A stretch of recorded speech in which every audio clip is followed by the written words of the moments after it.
Hasbunallah wa ni'mal wakil, nikmal maula wa nikman nasir, la haula wa la quwata illa billahil aliyil azim. Alhamdulillah pada hari ini, hari Kamis, kami sudah melakukan nota perlawanan ya, yang terdiri atas 37 halaman ya, yang kita berikan judul Indonesia Menggugat ya. Dugaan ijazah palsu Jokowi adalah sebuah cermin krisis multidimensional bangsa ini ya. Pada beberapa hal nanti akan secara rinci disampaikan oleh advokat saya. Yang pertama adalah bahwa surat dakwaan yang diajukan kepada saya itu secara penuh setelah kami pelajari mengandung dua kelemahan utama yang membuat sidang atas nama saya sebagai terdakwa tidak bisa lagi dilanjutkan, yaitu terjadi error in objecto dan error in persona. Apa artinya?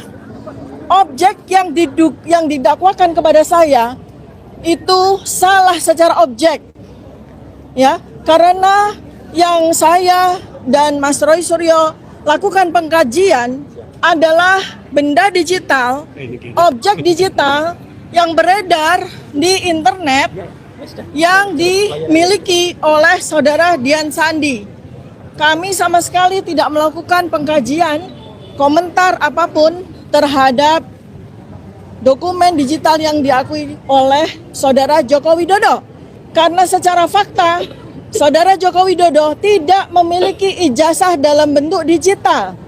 Jikalau memang benar beliau adalah lulusan Fakultas Kehutanan UGM tahun 1985, jikalau benar, maka dokumen yang dimiliki adalah dokumen yang bersifat analog, di mana kita semua sampai dengan 11 tahun kita menanti, sama sekali belum pernah ada kemunculan dari dokumen ijazah tersebut. Sehingga jelas bahwa dugaan atau dakwaan dari jaksa itu salah secara objek ya. Kemudian yang kedua adalah error in persona.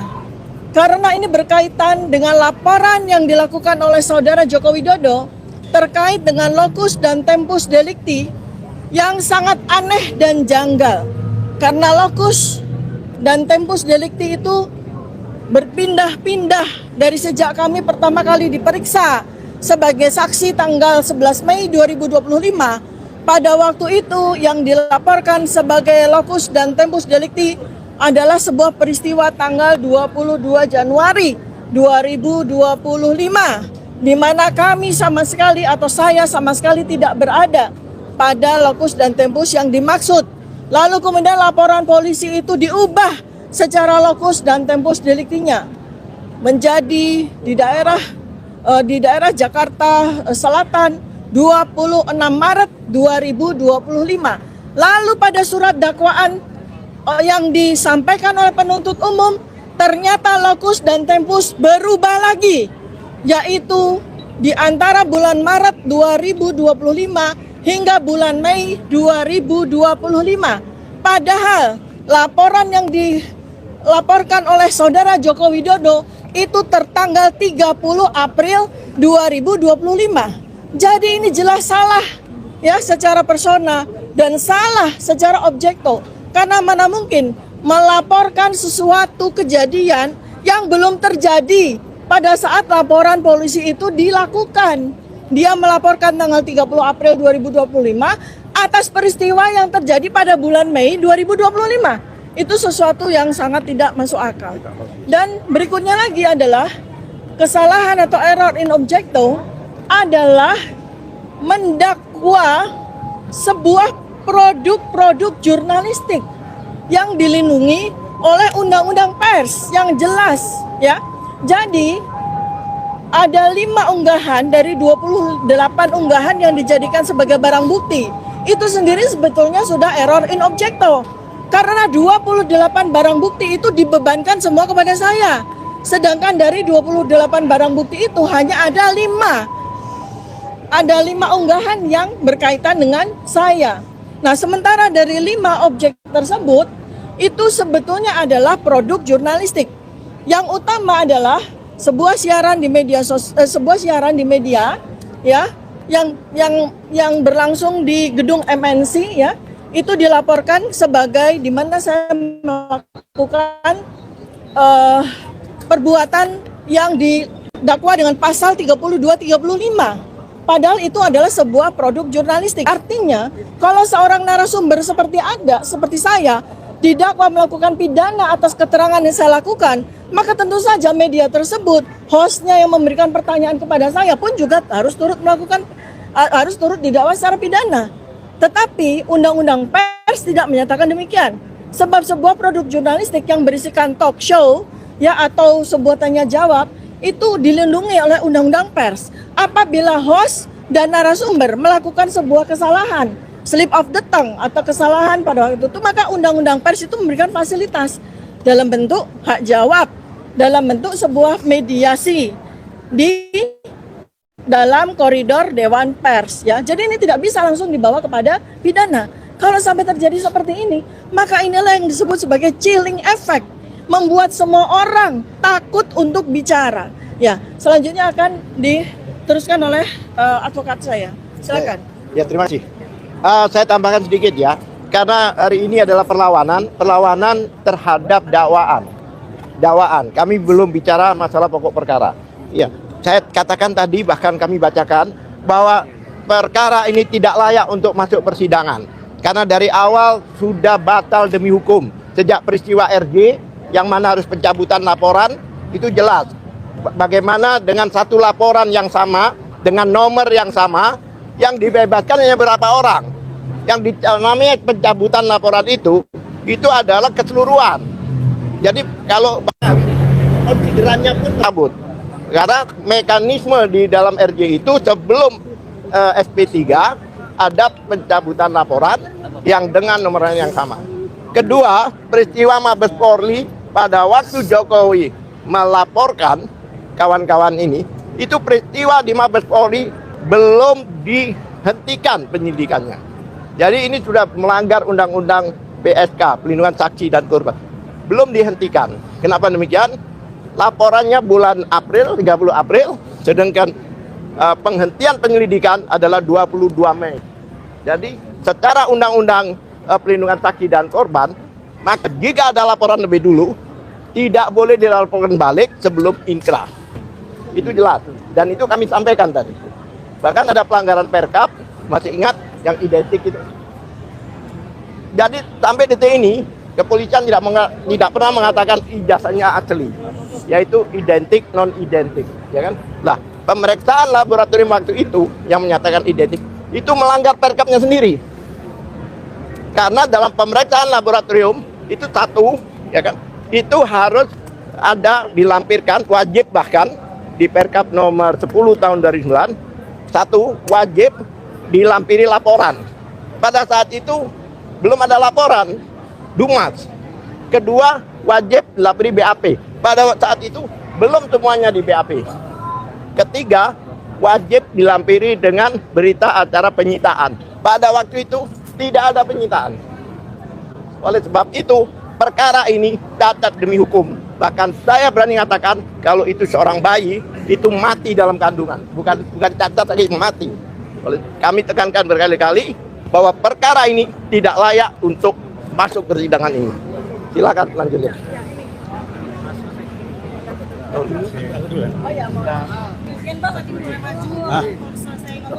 Oh, mundur. Kalau selesai ngomong. Speakernya di sini semua. Setelah ngomong. Iya, silakan. Banyak punyanya siapa ini? Bukan speaker. Oke. Apa aja? Atau judul-judulnya? Oke, saudara-saudara wartawan. Yang kami permasalahkan hari ini adalah mengapa penuntut umum membawa perkara ini ke Pengadilan Negeri Jakarta Timur. Itulah yang kami permasalahkan. Mengapa kami permasalahkan? Karena dalam uraiannya, uraian di dalam surat dakwaan itu adalah pertama mengatakan tindak kejahatan atau tindak pidana dilakukan di wilayah Jakarta Selatan. Kemudian mengatakan di wilayah Jakarta Pusat. Seharusnya kan yurisdiksinya adalah Pengadilan Negeri Jakarta Selatan atau Pengadilan Negeri Jakarta Pusat. Namun mengapa Saudara hadir di sini harus saya tanya, kami majelis ini bertanya, termasuk penuntut umum dan penasihat hukum. Sekarang saudara yang nanya saya yang nanya saudara. Ya. Yang saudara maksud itu apa? Agar Bapak Joko Widodo dihukum. Keinginan kami sangat sederhana, terukur dan konstitusional. Kami hanya menuntut satu hal. Majelis hakim yang kami muliakan, mari kita jernihkan pandangan kita dan riuh rendahnya dinamika sosial di luar sana.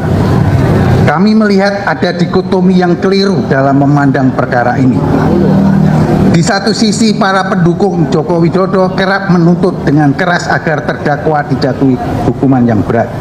Namun di sisi lain, kita bisa melihat terdakwa maupun para pendukungnya tidak pernah sekalipun menuntut agar Bapak Joko Widodo dihukum. Keinginan kami sangat sederhana, terukur dan konstitusional. Kami hanya menuntut satu hal, agar keabsahan sebuah ijazah dapat dibuktikan secara terang benderang di hadapan hukum dan pengadilan. Namun apa yang kita saksikan sepanjang proses peradilan ini sungguh sebuah ironi yang mendalam. Ruang pengadilan yang mulia ini ternyata sengaja atau tidak telah dipersempit ruang lingkupnya. Persidangan ini ditarik menjauh dari hulu masalahnya. Kita tidak sedang diajak untuk menguji kebenaran material dari ijazah yang menjadi pokok permasalahan, melainkan kita terjebak dalam labirin penafsiran formalitas perihal pasal-pasal pencemaran nama baik dan fitnah. Halo sahabat politik, selamat datang kembali di saluran ini. Pada kesempatan kali ini, kita telah bersama-sama menyaksikan sebuah tayangan cuplikan video yang sangat menarik dan syarat akan isu-isu kritikal. Sebelum kita membahas lebih mendalam mengenai dinamika dan isu hangat yang sedang menjadi sorotan publik saat ini, saya mengimbau kepada Bapak Ibu sekalian untuk berkenan memberikan tanggapan di kolom komentar serta menekan tombol subscribe. Hal ini sangat penting agar Anda senantiasa mendapatkan pembaruan informasi yang relevan, faktual, dan mendalam dari kami. Melalui cuplikan tayangan yang baru saja kita simak, terlihat jelas beragam respon serta pandangan kritis yang disampaikan oleh masyarakat netizen terkait polemik ini. Pada kesempatan ini, mari kita kaji dan ulas secara seksama beberapa poin tanggapan publik untuk memahami bagaimana aspirasi serta pandangan dan yang berkembang di tengah-tengah masyarakat kita. Poin pertama, aspirasi penegak hukum dan keadilan.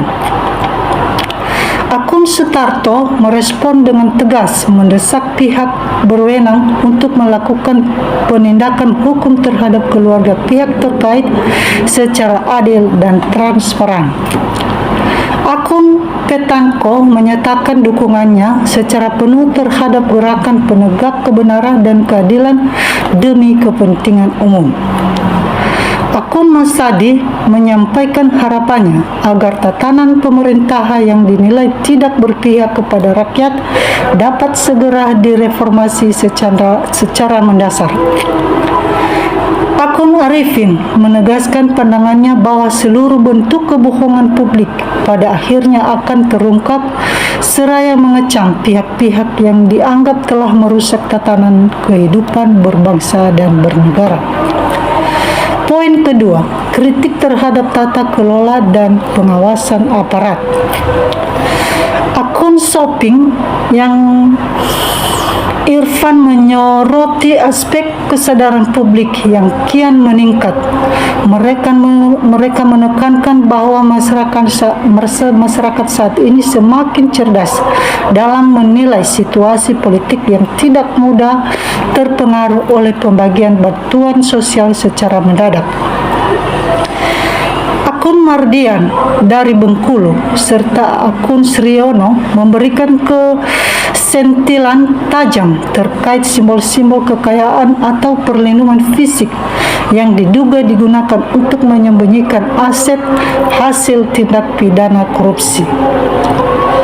Akun Akun Saji Iman Sutrisno dan Bambang Sukisno secara berurutan menyuarakan pentingnya tindakan nyata untuk membongkar fasilitas tersembunyi yang diduga menyimpan dana hasil korupsi, menyita seluruh aset negara yang disalahgunakan serta mengembalikan supremasi hukum di tanah air. Poin ketiga, harapan reformasi dan kesadaran bernegara. Akun Martiana dan Bunga Matahari menyampaikan keprihatinan mendalam atas dugaan pemborosan anggaran negara demi kepentingan kelompok tertentu, seraya mendoakan agar perjuangan bangsa Indonesia senantiasa mendapat perlindungan Tuhan Yang Maha Esa. Akun Bung Julius dan Rosmani Manggasariwahi, pentingnya pemahaman seluruh elemen masyarakat mengenai kondisi bangsa saat ini. Mereka berharap agar penyelamatan aset negara serta penegakan hukum terhadap oknum aparatur negara yang dapat direalisasikan demi kesejahteraan rakyat yang masih berada di bawah garis kemiskinan. Baiklah teman-teman, tidak kalah menariknya komentar-komentar dari teman-teman kita netizen. Mari kita bacakan satu persatu.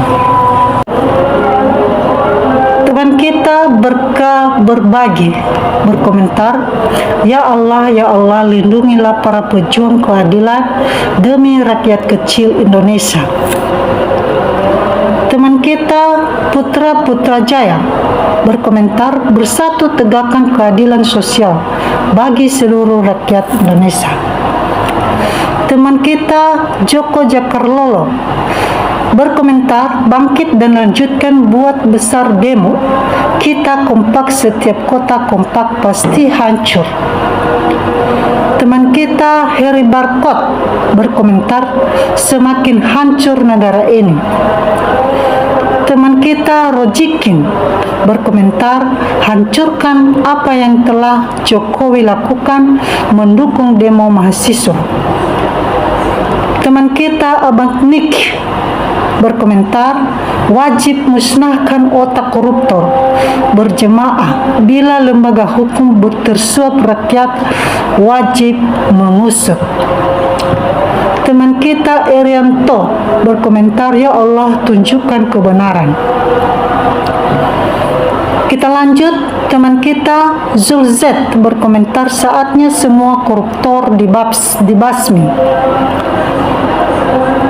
Kita lanjut, teman kita Eli Dasma berkomentar, aneh bangsa Indonesia telah direndahkan, diremehkan oleh ijazah palsu. Di mana harga diri negara ini? Teman kita Fatima Sahzarwah berkomentar, mantap bos, duitnya di bunker. Teman kita Sri Tuti berkomentar, sabar ada batasnya, biar paham seperti apa kondisi rakyat saat ini. Teman kita Soeharto berkomentar, yuk bergerak sekarang, rakyat untuk kemajuan negara. Kita lanjut, teman kita Beban Timo berkomentar, kezaliman tidak mengalahkan kebenaran, pasti hancur. Teman kita Pak Sugeng berkomentar, cari gergaji besi. Teman kita Ngepsguek berkomentar, waduh rupanya Jokowi sudah persiapannya rupanya, wah sadar diri aja, akui aja apa adanya. Teman kita Ade Rahmat berkomentar, tangkap saja. Teman kita Rahel Justo Soid berkomentar, sudah nyerah sama rakyat. Teman kita Kusumen berkomentar, Allahu Akbar. Teman kita Tono Dumartono berkomentar, rakyat Solo marah karena dizolimi JKW. Teman kita Johari berkomentar, alhamdulillah. Teman kita Hartun Sumberber berkomentar, Prabowo tidak berani mengambil keputusan karena dia hanya macan sirkus. Teman kita Nurma Basi berkomentar, semoga pejuang dilindungi Allah. Selanjutnya perjuangan ini akan berlangsung secara damai. Teman kita Rahardin berkomentar, rakyat harus bersatu karena yang dipakai keluarga itu uangnya rakyat, jadi kita harus menghancurkan rumahnya. Teman kita Rini Halwil berkomentar, hancurkan para dajjal dan kroninya, termul adili Joko Widodo dan kroni-kroninya. Teman kita Yevina berkomentar, kegelapan habis terang terbit. Teman kita Supreman berkomentar, kalau aparat tak patut hukum, rakyat juga melanggar hukum. Teman kita Rusmini berkomentar, Jokowi tidak pantas terima uang pensiun dari rakyat. Geledah rumahnya pasti banyak harta karun di sana. Teman kita Pini Helman berkomentar, maju terus demi negeri kita. Teman kita Andeu Manizara berkomentar, hajar dengan eksavator aja biar cepat terbuka pagar tersebut. Teman kita Bambang Dipresetio berkomentar, alhamdulillah jika Joko Widodo benar-benar didemo, kalau bisa seret sampai mulutnya sekalian nggak bisa ngomong soal ijazah. Teman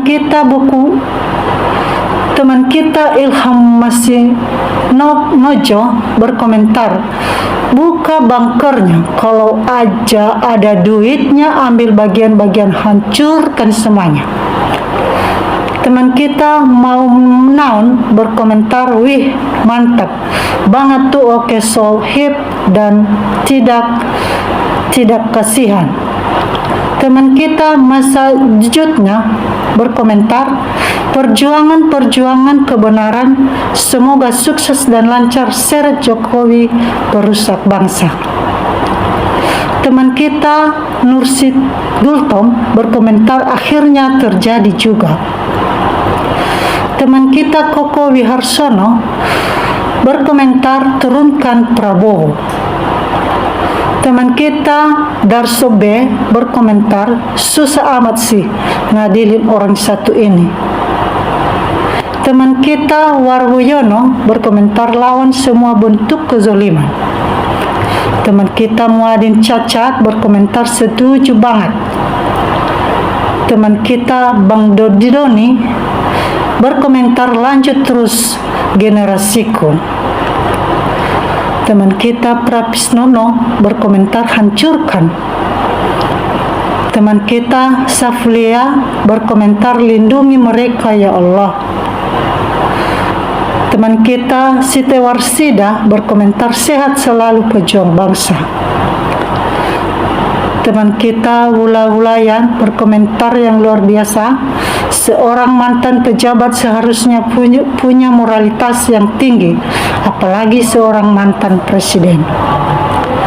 Teman kita Pak Tartanan berkomentar, betul, berefort terus biar kapok.